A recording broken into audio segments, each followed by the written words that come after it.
안녕하세요. 알쓸정 TV입니다. 오늘은 알아두면 쓸모 있는 일반 시사 상식 문제를 다뤄보려고 합니다. 퀴즈 형식으로 준비했으며 문제는 총 10문제입니다. 여러분의 지적 호기심을 마음껏 발휘해보세요. 그럼 시작하겠습니다. 첫 번째 문제입니다. 최근 소수여당이 최상병 특검법에 반발해 15시간째 이것을 이어가고 있습니다. 이처럼 의회에서 다수당의 법안 통과를 막기 위해 소수당이 의사 진행을 방해하는 행위를 무엇이라 할까요?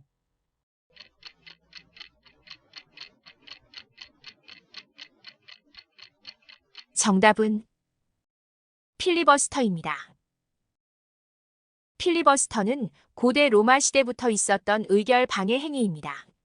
당시에는 의회 연설을 통해 법안 통과를 지연시키는 방식으로 이루어졌습니다. 이후 영국과 미국에서도 유사한 방식으로 필리버스터가 활용되었고 현대 정치에서도 주요한 전략으로 사용되고 있습니다. 필리버스터는 의회 민주주의에서 중요한 역할을 합니다. 소수당의 권리를 보장하고 다양한 의견을 반영하는 데 기여하지만 동시에 의회 운영을 지연시켜 정치적 갈등을 야기할 수 있습니다. 따라서 필리버스터의 적절한 규제와 활용에 대한 논의가 계속되고 있습니다. 두 번째 문제입니다. 2024년 초 정부는 오랜 문제로 여겨져 온 한국 증시 저평가 현상, 즉 코리아 디스카운트의 해소를 위한 방안을 마련하기로 했습니다.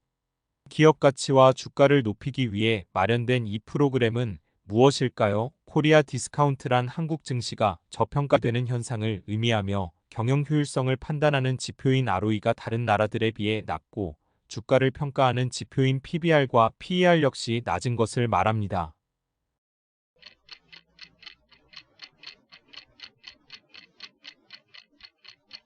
정답은 기업 밸류업 프로그램입니다. 기업 밸류업 프로그램이란 코리아 디스카운트 현상에서 벗어나 기업 가치와 주가를 높이기 위해 마련된 프로그램입니다. 기업의 경쟁력을 높이고 주가를 기업 가치에 맞게 끌어올리자는 것이 주된 목적입니다. 핵심 내용은 첫째, 기업이 기업 가치 제고 계획을 스스로 수립 이행하고 둘째, 세제 지원, 우수기업 표창, IR 등 인센티브를 제공하며 셋째, 투자자들이 활용할 수 있는 코리아 밸류업 지수 ETF를 개발, 넷째, 기업의 주요 투자 지표를 비교 제공해 투자자의 투자 판단을 지원하자는 데 있습니다. 세 번째 문제입니다. 영국 왕립동물학대 방지협회가 주도하여 1994년부터 시행하고 있는 동물복지 인증 제도는 무엇일까요?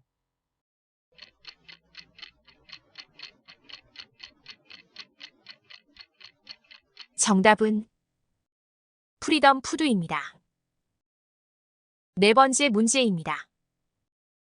2024년 1월부터 시행되는 제도로 2년 내 출산한 무주택 가구에 최대 5억 원까지 연 1.6%에서 3.3%의 금리로 주택 구입 자금을 대출해주는 제도는 무엇일까요?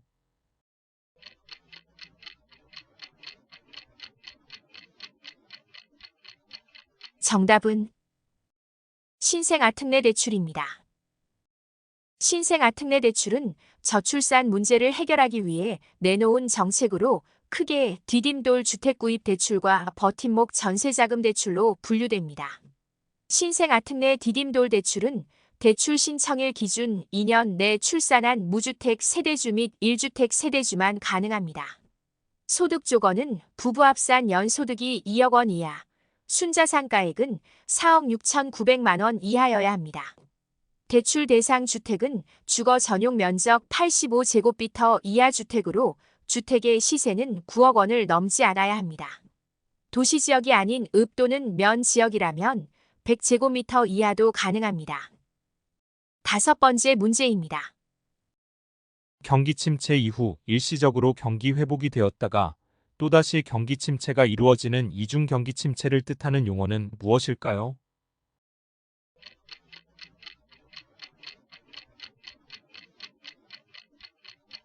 정답은 더블딥입니다.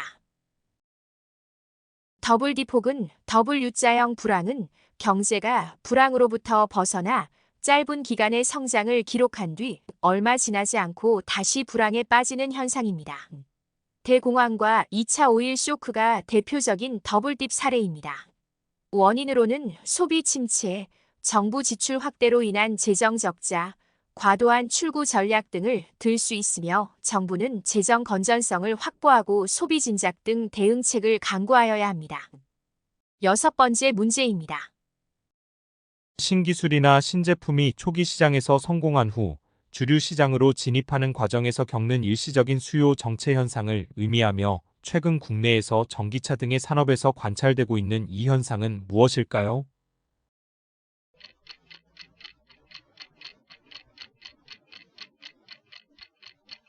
정답은 캐즘입니다. 캐즘이란 신기술이나 신제품이 초기 수요자를 넘어 보수적인 성향의 대중 고객으로 확산되는 과정에서 나타나는 수요 정체를 의미합니다. 초기 수요자와 대중 고객 사이의 요구와 기대 수준의 차이, 제품 가격, 디자인, 편의성 등이 대중 고객의 요구 사항을 충족시키지 못하는 경우, 인프라 부족 등 제품 사용 환경에 미비할 경우에 나타나는 현상입니다. 7번째 문제입니다. 고려시대에 만들어진 인쇄물로 세계 최고의 금속 활자본인 이것은 유네스코 세계유산에도 등재가 되어 있는데요. 이것은 무엇일까요?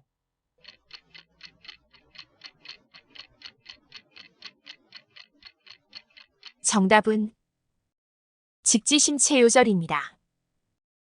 직지심체요절의 정확한 이름은 베고나상 초록불 조직지심체요절입니다. 현재 직지심체요절은 프랑스 국립도서관에 있는데요.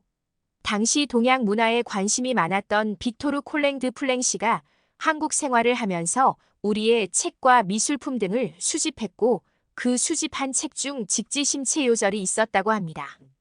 그 이후 직지심체요절은 프랑스로 넘어가 경매를 통해 골동품 수집가 앙리 베베르에게 넘겨졌고 베베르가 세상을 떠난 후 프랑스 국립도서관에 기증되었다고 합니다. 8번째 문제입니다. 안평대군의 꿈 이야기를 화가 안견이 3일간 그려낸 작품으로 현실 세계와 도원의 이상 세계가 조화를 이룬 그림입니다. 현재 일본 천리대학교 중앙도서관에 소장되어 있는 이 그림은 무엇일까요?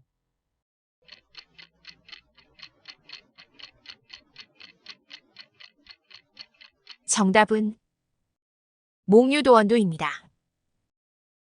몽유도원도는 조선 전기화가 안견이 그린 대표적인 산수화 작품으로 이 그림은 1447년 안평대군이 꾼 무릉도원의 꿈을 안견이 화폭에 담아낸 것입니다. 안평대군은 왕자로서 학문과 예술에 뛰어났으며 안견과 깊은 교류를 나누었습니다. 9번째 문제입니다.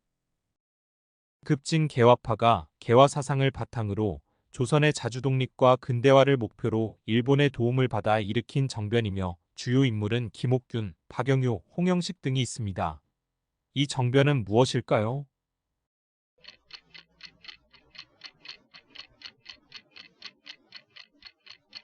정답은 갑신정변입니다. 갑신정변은 1884년 12월 4일 김옥균을 중심으로 급진 개화파가 서구식 근대화를 목표로 일으킨 쿠데타입니다. 일본 공사와 일본군의 지원을 받아 우정총국 개국 축하연에서 난을 일으켰으며 고종을 속이고 새 내각을 구성해 정강 14조 등 개혁을 추진하려 하였다. 그러나 청군의 개입으로 창덕궁에 주둔한 일본군을 공격하고 민중들이 일본 공사관을 공격하자 퇴각하는 일본군을 따라 일본으로 망명하여 3일 천하로 끝나고 말았습니다. 마지막 10번째 문제입니다. 국제금융시장에서 일본 투자자들을 지칭할 때 쓰는 용어로 일본에서 낮은 금리로 엔화를 빌려 외화로 환전한 뒤 해외 고금리 자산에 투자하는 투자행위를 일컫는 말은 무엇일까요?